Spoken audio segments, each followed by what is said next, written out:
Olá, alunos do primeiro ano, tudo bem com vocês? Eu sou o aspirante Firmato e hoje nós vamos iniciar a nossa aula aí de número 28, certo? Essa aula de número 28 fará parte aí a resolução comentada desse exercício que estará disponível para vocês aí no Aba, certo? Exercício de geografia aí referente à nossa próxima prova aí, mas exercício de revisão da nossa prova, que será a A5, certo? Então, vamos lá, o exercício do primeiro ano aí. Vamos lá para os primeiros itens aqui, ó.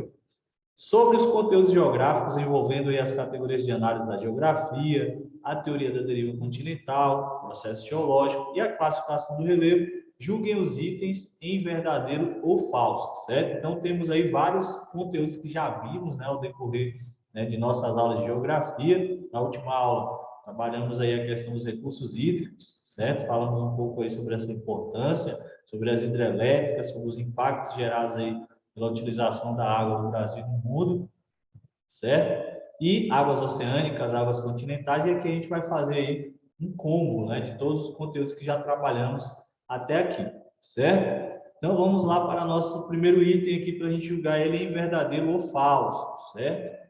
Vamos lá, ó. Nem toda paisagem é produto da ação humana. Algumas paisagens são totalmente naturais, embora elas estejam cada vez mais raras. A cidade do Rio de Janeiro é um exemplo clássico de ocorrência de paisagens naturais e culturais em seu sítio urbano, certo? Essa afirmação aí a gente pode dizer que é verdadeira ou que ela é falsa, né? Quando ela trabalha o conceito de paisagem, que é tudo aquilo que a visão abarca, tudo aquilo, né, que a visão abarca, englobando aí os elementos naturais e os elementos culturais.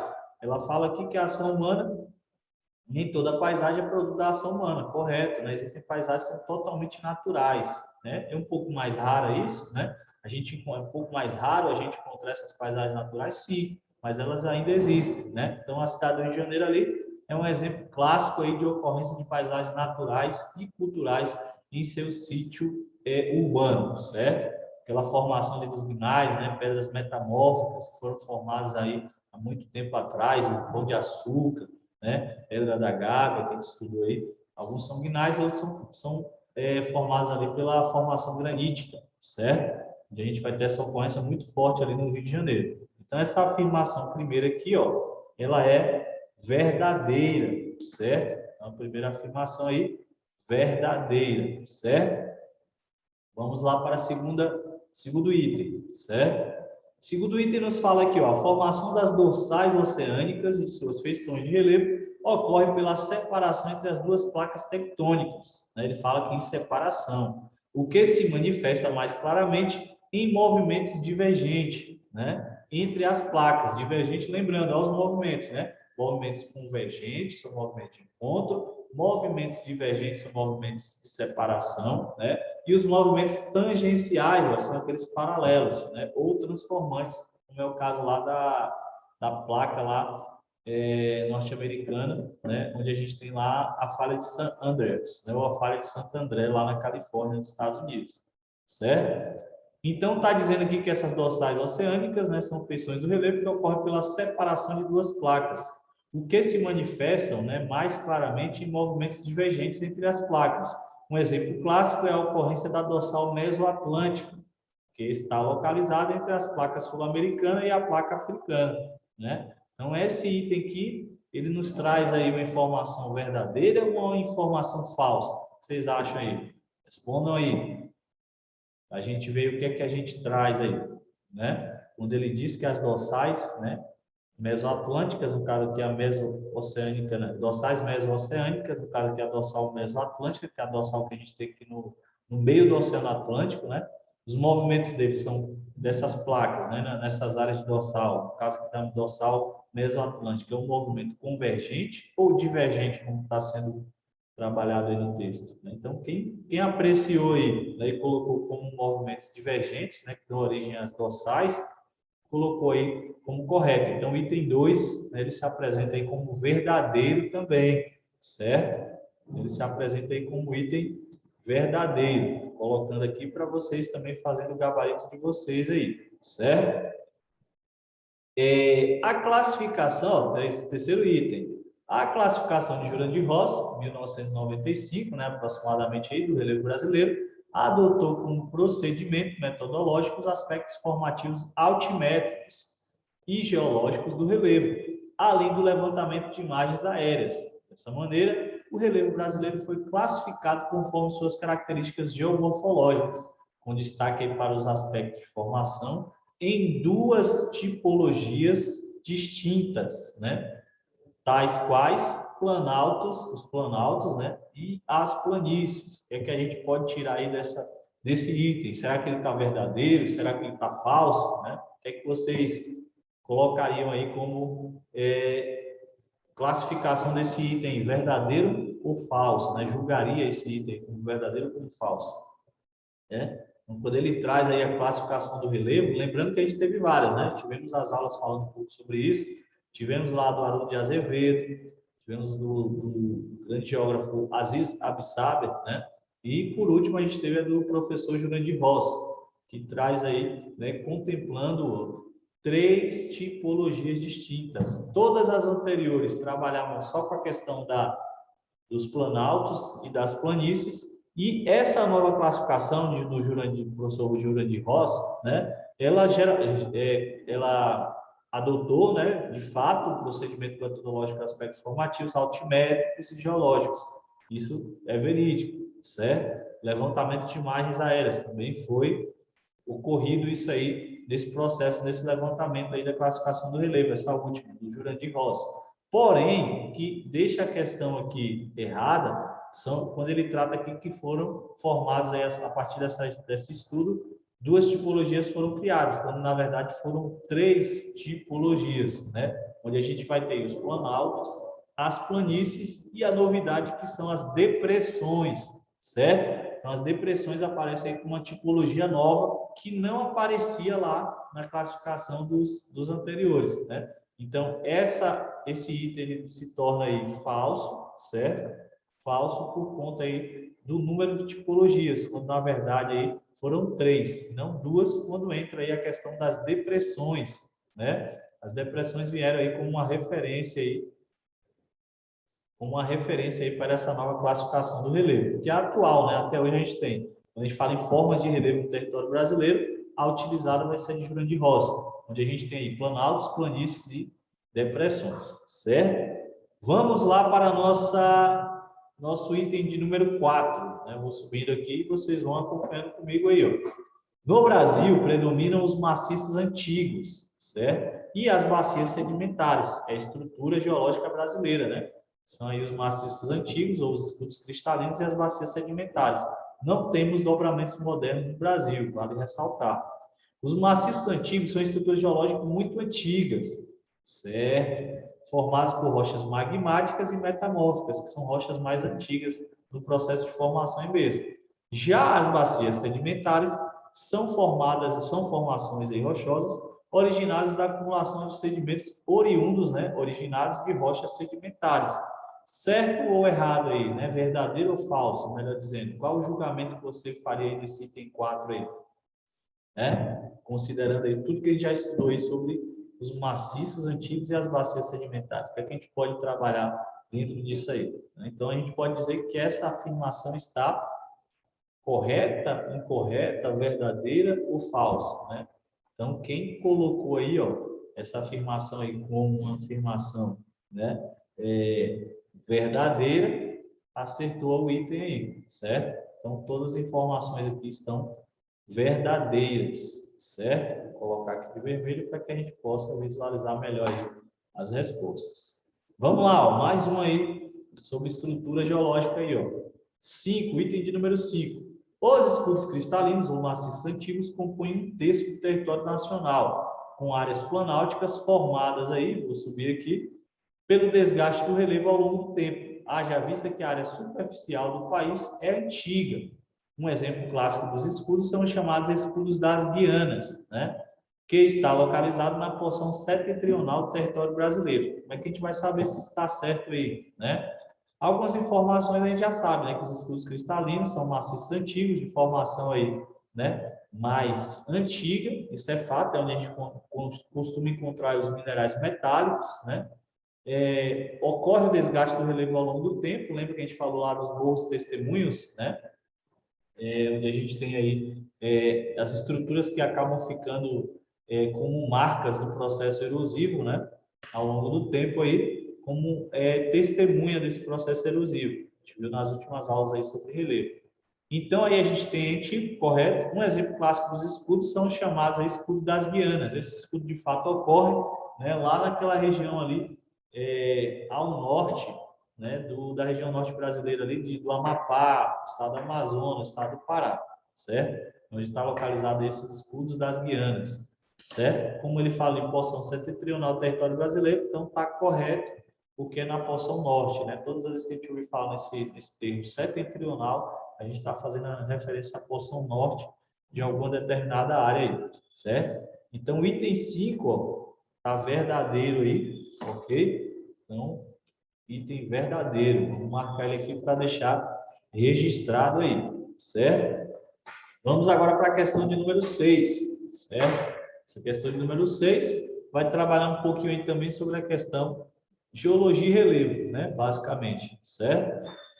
Em se tratando de commodities, o Brasil tem papel relevante aí no mercado mundial graças à exportação de minérios, né? Não só de minérios, como de grãos também, né? Na parte aí da agricultura, que a gente tem alguns grãos aí que são considerados também commodities, né? Commodities são produtos aí que têm valor no mercado comercial de grande importância, né? E acabam funcionando como uma espécie de moeda forte, né? Não uma moeda propriamente dita, mas eles têm uma relevância, né? Do processo aí do comércio internacional, certo? Então, a gente tem aí, ó, destacam-se os minérios de ferro e o de manganês, bases para a produção do aço, né? E a bauxita, da qual deriva aí o alumínio. A relação entre minério e a localização do território brasileiro está corretamente expressa em o ferro, onde é que ele ocorre mais? Ferro e quadrilátero ferrífero, Minas Gerais, ferro e serra dos Carajás, em Planalto das Guianas, bauxita e Vale dos Trombetas, na Serra do Espinhaço, manganês e maciço diamantino, né, Planalto Central, manganês e Vale do Aço, na Chapada do Araripe. Então, a gente tem que encontrar aqui uma alternativa que diga onde é que eu tenho esse minério, em qual localidade, qual estado, né, para ver se está batendo, né? Então, vamos ver aqui, ó, o ferro e quadrilátero ferrífero está batendo, onde é que fica o quadrilátero ferrífero? Em Minas Gerais, então pode ser a alternativa correta aí. Ferro e Serra dos Carajás, a gente tem ferro também na Serra dos Carajás, porém, o que faz aqui a questão ser anulada vai ser esse Planalto das Guianas, que vai estar mais acima, né? Lá na região do Amapá, naquela parte mais ao norte, certo? Bauxita e Vale das Trombetas, na Serra do Espinhaço, errado, né? Também aqui a localização geográfica ela não confere, né? Com essa grande exploração de bauxita, né? Manganês e maciço diamantino, no Planalto Central. O maciço diamantino está lá na Bahia, que é a Chapada Diamantina. O Planalto Central é aqui onde nós estamos aqui, né? Na parte central do Brasil aí, certo? Essa parte aqui do Centro-Oeste, onde está localizado o Distrito Federal. Basicamente, não só o Distrito Federal, mas a localidade, né? Se encontra aqui nessa parte aí do centro do Brasil.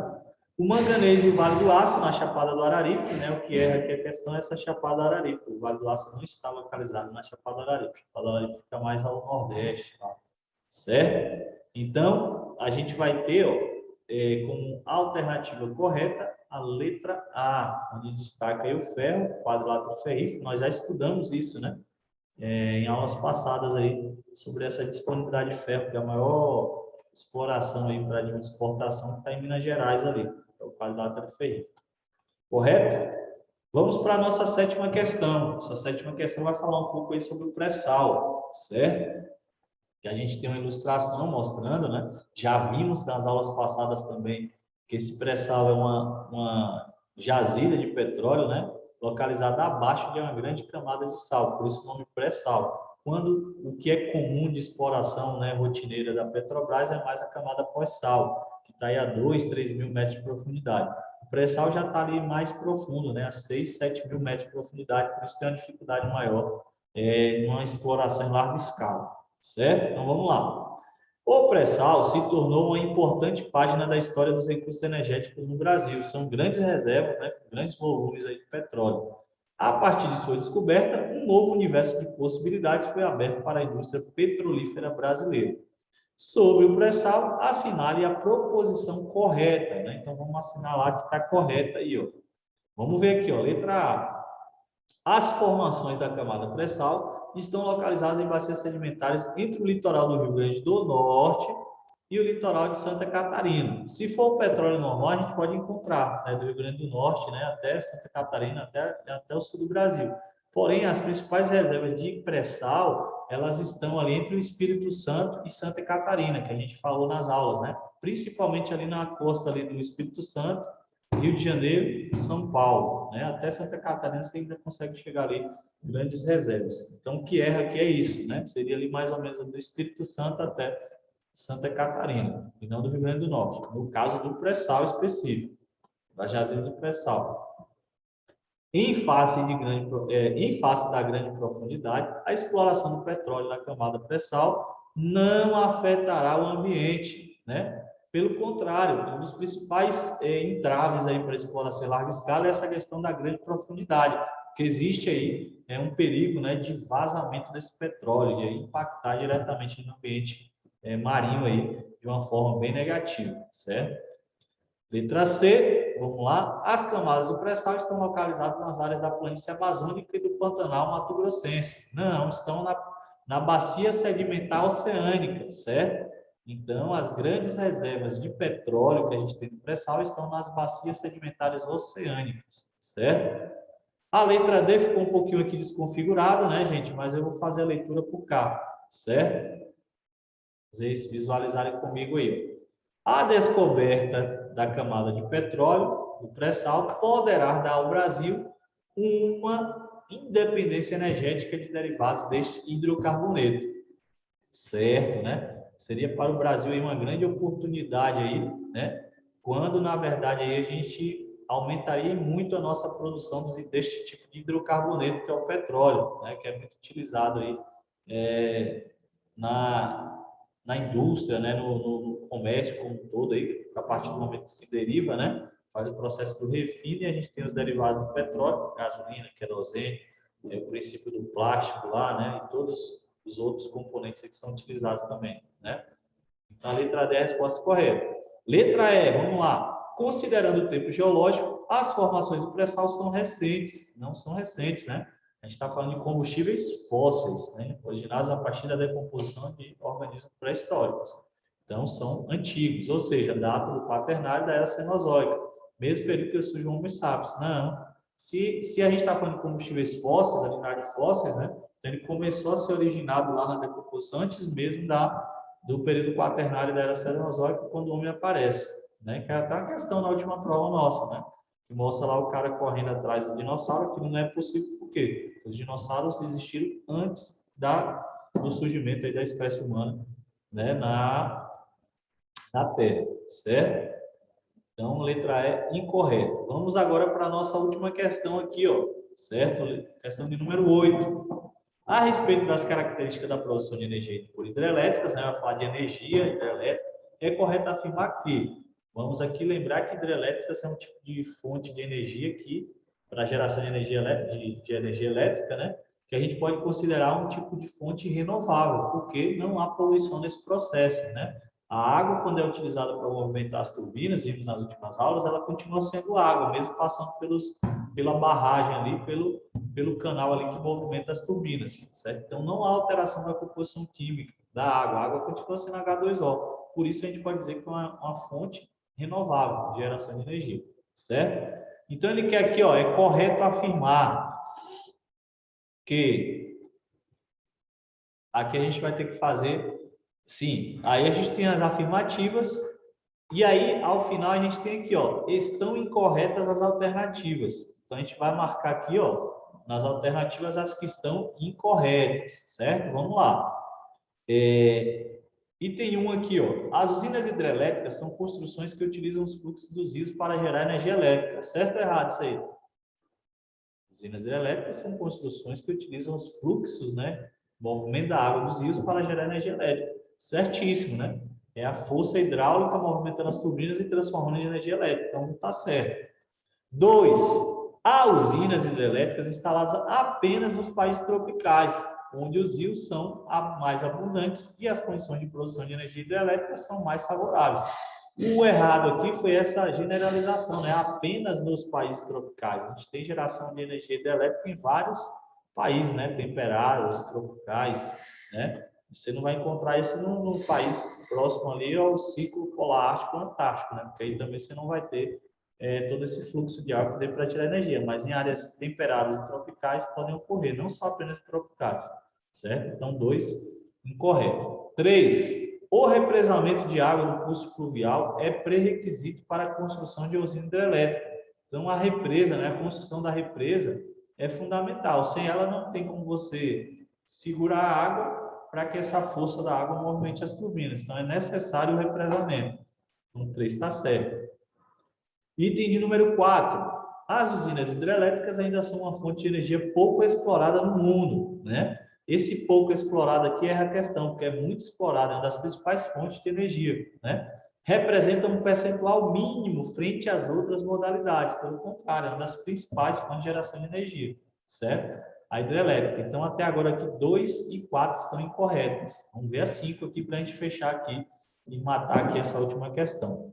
A água acumulada no represamento exerce pressão e, ao passar pelas turbinas, proporciona aí a movimentação do gerador, responsável por transformar a energia mecânica, né, hidráulica, né, força da água, em energia elétrica, que é o que o gerador lá da turbina vai transformar e colocar ali nas redes de transmissões e transmitir ali para as nossas casas aí, todas aí, certo? Então, 5 está correto. Então, as únicas aqui, ó. Então, estão incorretas as alternativas, né? Vimos aqui que a 2 está incorreta, né?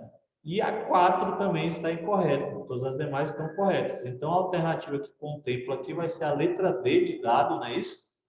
Alternativas 2 e 4 aí estão incorretas, certo? Então, fechamos aqui a nossa aula de hoje, né? Espero que vocês tenham gostado. Aproveitem essa aula para encará-la aí com uma grande revisão aí para o nosso processo avaliativo, da nossa A5. Um forte abraço a todos, fiquem com Deus e até a próxima. Até mais. Tchau, tchau.